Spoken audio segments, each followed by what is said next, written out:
Hey all, and welcome back. Today we're going to take a quick look at Linux containers.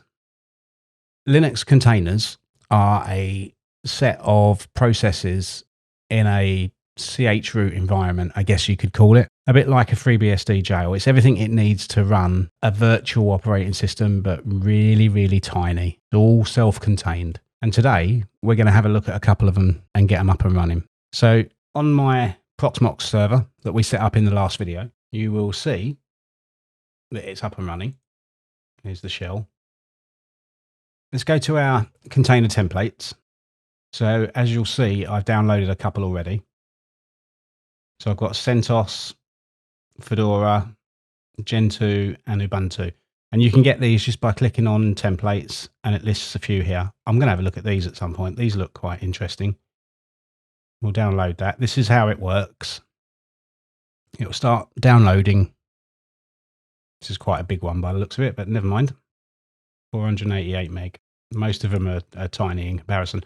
I'll show you a smaller one. So there we go. Click on the status. Yep, it stopped. So let's download. There you go, Debian 10 standard. Is that the latest Debian on there? No, 11. Okay, we'll download Debian 11. So here we go. 82 meg. And it's done already. Nice. So, what do we do next? Well, we go up to the top right-hand corner and we click Create. So let's call it 110. Give it a host name of Debian CT. Give it a password. And you can load an SSH key if you want. We're not going to bother with that for the moment. Debian 11. Yeah, let's give it 20 gig. It's on the VM store. Give it 2 cores.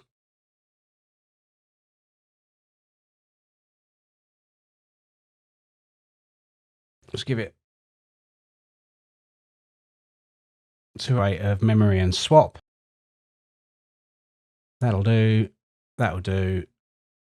Confirm. Let it extract it. Stopped because it's finished.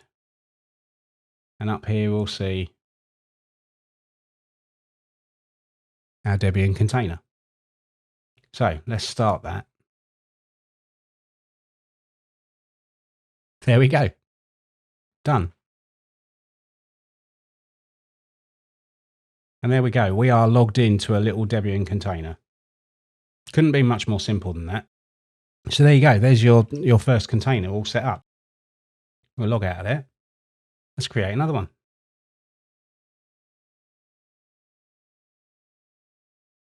Yeah, that'll do. That'll do. And that'll do. Let's just do that one.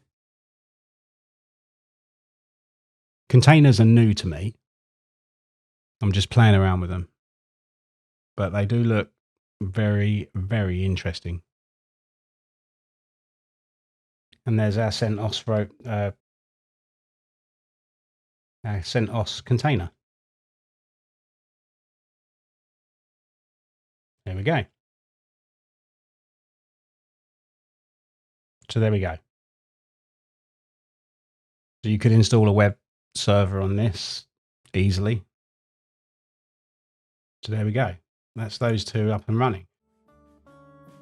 I hope you've enjoyed this one. It's a very little tiny look into Linux containers on ProxMox. If you've enjoyed it, as always, give it a thumbs up and check out one of my other videos. Take care, and I'll see you in the next one. Bye bye.